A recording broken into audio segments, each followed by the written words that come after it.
अस्सलाम वालेकुम। Professor Riyaz Baloch advocate with you के साथ हाज़िर खिदमत हूँ।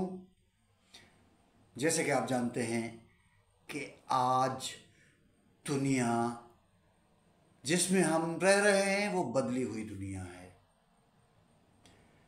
आज से 25 साल पहले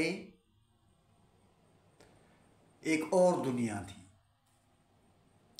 ब्लॉक्स में तकसीम शुदा दुनिया, यूएसएसआर और अमेरिका और उनके इत्तहादियों की दुनिया। एक जो मुल्क है अमेरिका, वो सरमायादाराना निज़ाम की क़यादत करता था और उसके इत्तहादी सरमायादाराना निज़ाम के हामिल मुल्क थे। इसी तरह से सोवियत यूनियन सोशलिस्ट मुल्कों की क़यादत करता था और इन दोनों ममालिक और उनके इत्तहाद, जो फ़ौजी इत्तहाद थे जिसको नेटो और वार्सा पैक्ट से जो है ना वो याद किया जाता है, सोवियत यूनियन के इन्हदाम के बाद वार्सा पैक्ट तो गैर मुनज़्ज़म हो और गैर मौसर हो गया, क्योंकि जिस निज़ाम को चलाने वाले मुल्क उस निज़ाम से ही दस्तबरदार हो गए। मैं अवाम की बात नहीं कर रहा हूँ। अवाम की बहुत बड़ी अक्सरियत आज भी उन मुल्कों में सोशलिस्ट मुआशरे की तश्कील के लिए जद्दोजहद कर रहे हैं और अगर आज़ादाना इंतखाब के मौके मिलें तो इस बात के वाज़े इम्कानात हैं कि वहाँ पे सोशलिस्ट मईशत, सोशलिस्ट सियासी निज़ाम और सोशलिस्ट सकाफ़त और सोशलिस्ट कल्चर का एहया दोबारा हो सकता है। लेकिन अभी इस वक्त ये हमारा मौजू नहीं है। इस पे डिटेल से बात की जाएगी अगले दिनों में किसी और वीलॉग में।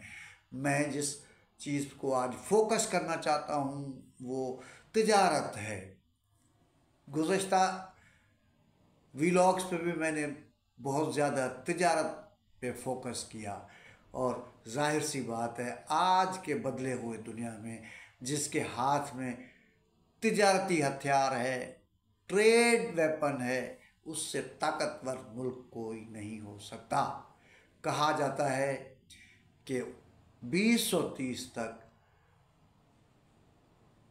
आलमी उफ़क़ पे चाइना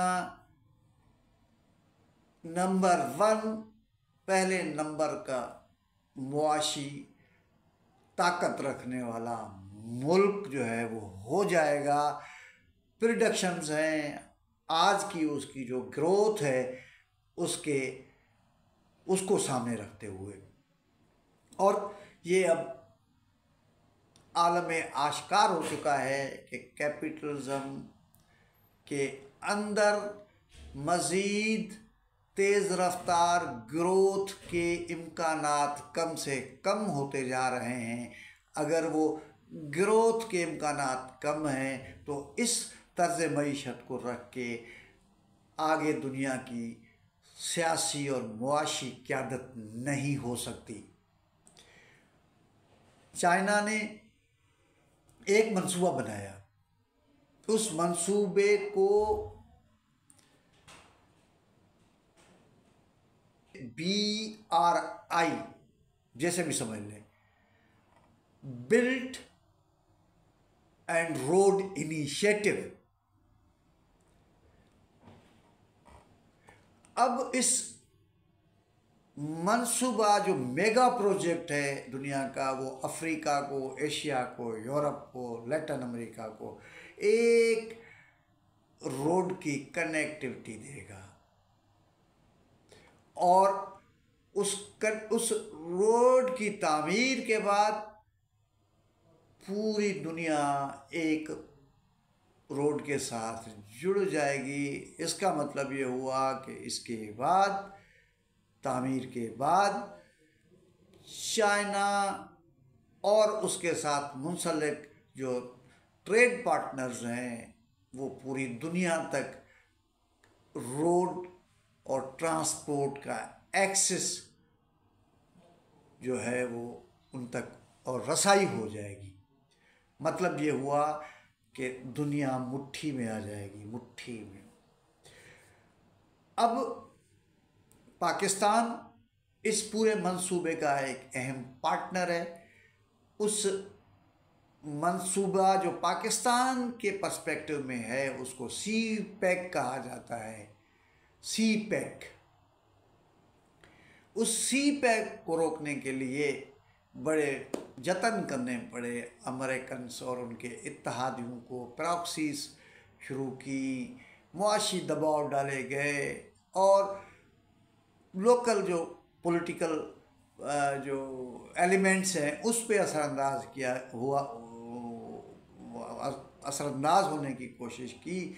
और आप सब जानते हैं कि माजी की जो हुकूमत थी मोहतरम जनाब इमरान खान की, उस हुकूमत में सी पैक को काफ़ी हद तक ब्लॉक किया गया, रोका गया, उस इनिशिएटिव को लिमिटेड करने की कोशिश की गई। तो एक जो पहलू है उसका ये है, लेकिन जो फौरी तौर पे मैं आपको बताना चाहता हूँ वो क्या है। इस छोटे से इनिशिएटिव जो कि अभी अपने तकमील के इब्तदाई मराहिल में है, उसमें इन्वेस्टमेंट कितनी है? $1 ट्रिलियन, जिसने 4 लाख लोगों को रोज़गार मुहैया किया है, जिसने 40% यानी इवन चाइना के अंदर 40% जो है, जो आवाम है उसको पॉवर्टी लाइन से ऊपर ले गए, पॉवर्टी लाइन से ऊपर ले आए, गुर्बत की लकीर से ऊपर ले गया। इसका मतलब 40 लाख लोग जो है गुर्बत के लकीर से ऊपर आ गए हैं। तो अब ये इसकी इब्तदाई जो सूरत हाल है उसके तनाज़ुर में मैं बात कर रहा हूँ। तो अगले दिनों में क्या होगा? हिंदुस्तान को अमेरिका यूज़ करने की कोशिश की, एक रीजनल पावर के तौर पे उसको हर तरह की सपोर्ट की गई, उसको हर तरीके से इमदाद दी गई, उसके इंफ्रास्ट्रक्चर को बिल्ड करने के लिए साथ साथ बहुत सारी चीज़ों में उसके लिए मार्केट को, यूरोप के मार्केट को, अमेरिका के मार्केट को ओपन किया गया बगैर किसी सैंक्शन और रिस्ट्रिक्शंस और टैक्सेस और इस तरह की बहुत सारी जो चीज़ें होती हैं जो सरमाएदार मुल्क एक दूसरे के लिए करते हैं ताकि जो है वो उनकी ट्रेड जो है वो उनके मर्ज़ी और मंशा के मुताबिक हो और उसकी शरह जो है जितना वो चाहें, रेशो जितना चाहें उतना हो। तो उसके बावजूद इंडिया मुकम्मल तौर पे अमेरिकन जो है वो ट्रैप में फंसने के लिए तैयार नहीं है। वो ख़ुद को ओपन रखना चाहता है।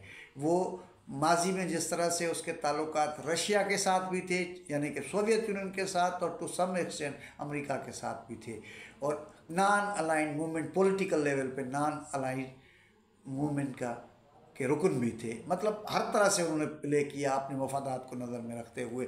तो इस वक्त भी जो सूरत हाल है वो ये है कि एक गिरती हुई जो ताकत है यानी कि USA, उसको इस वक्त कोई भी सहारा देने के लिए तैयार नहीं, एक इंटरनेशनल प्लेयर के तौर पे उसको आगे बढ़ाने के लिए तैयार नहीं।